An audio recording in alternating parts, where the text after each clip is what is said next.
Good evening, everyone. Congratulations to the Coro class of 2012 and to their parents and friends, and welcome to the staff and guests. I'm truly honored to be here tonight. Thank you so much for letting me share your experience. This is a time of year when high schools, colleges, and yes, even preschools have a lot of graduation ceremonies. And it's a happy time when friends and families show up for their grads. And grads typically hear words of encouragement and inspiration. Lately, this comes with a large dose of reality. It's tough going out there. The economy is poor. It's hard to find a job. In his weekly blog, former Secretary of Labor, now UC Professor Robert Wright put it this way: "You're screwed." He goes on to write in his blog that while it won't be easy, a college education isn't just a private investment, it's also a public good, allowing us to compete globally and to have a vibrant, responsible democracy. According to Reich, the bottom line is, if our college grads don't succeed, we're all screwed. Consider your Coro experience a definite public good, more like a down payment on making a difference out there in the world.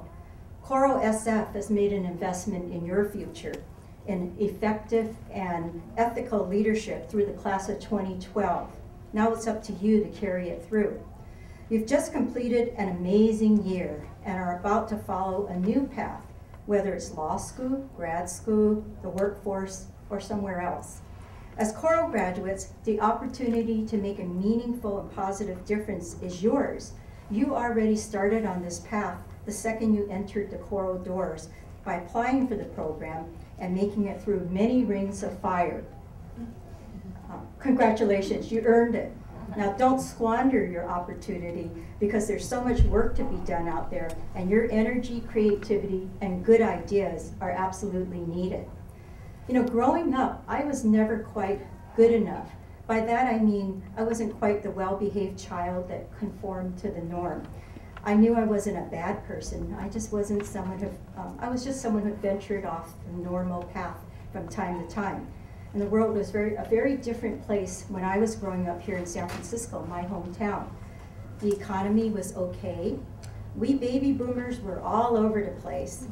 And people of color were just starting to gain or exercise the rights to which they were entitled by the US Constitution. It was also a time when my white teachers referred to people of Asian descent as "you Oriental kids." Oriental kids who were good, polite, didn't argue back, and did as they were told. But I wasn't really clear on that message. I was a child who was a little bit naughty, who redrew the pictures when I accidentally colored outside of the lines, who questioned her teachers, who said quite a bit, got hammered down, and got right back up. And while my grades were pretty good, my citizenship marks were questionable in a couple of areas. Many times I would get the dreaded improvement needed in two areas: wise use of time, books, and materials, and respect for and obedience to authority. Okay, so I was a bit of a dreamer. I wandered and I wondered a lot in my imagination, occasionally losing track of time, always late, as I was tonight, I apologize. I didn't conform very well. I didn't like to be told what to do. I hated to hear the words no, can't, and don't, because that just made me even more determined to try it anyway. But I was certain and confident about a few things growing up, and I still am today. One, every problem has a solution, or solutions. Two, things are negotiable. Three, if the lines aren't always even, well, what the heck, just redraw them. Four, it's not about how much money you have, but what you do with it and how you distribute it. Five, using your imagination always leads to creative approaches. And six, it's not about me, it's about we. At each of my job experiences in the private sector, in the nonprofit sector, and now in government, those core things that made me me have played a role. the willingness to take a risk, to take that leap into the unknown, to move into the realm of the unknown, to be confident in my own skin, even when many times I was the only person of color or the only woman in the room. And there were a whole lot of people in the room who had the power and the resources.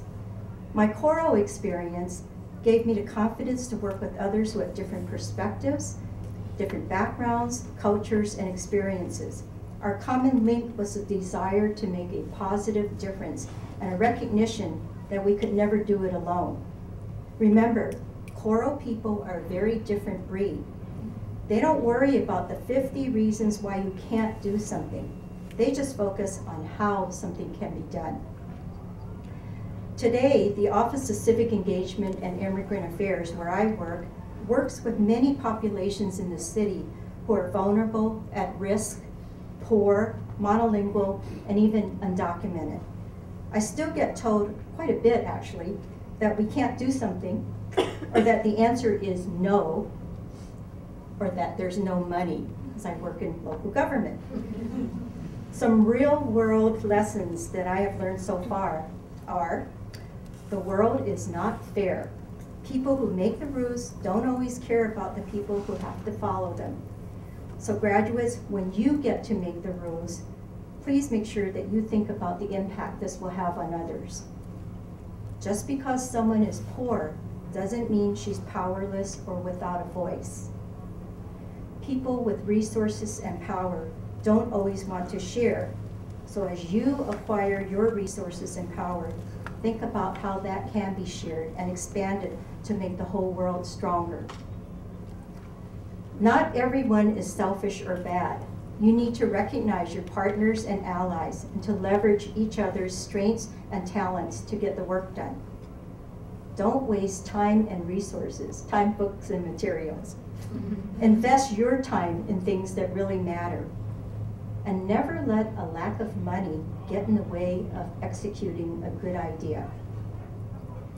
So I want to talk a little bit now about resilience and innovation. We hear quite a bit nowadays about creativity and innovation. Our wonderful Mayor Edwin Lee is the innovation guru and champion in San Francisco. Before joining the city, I ran a little museum called Zeum.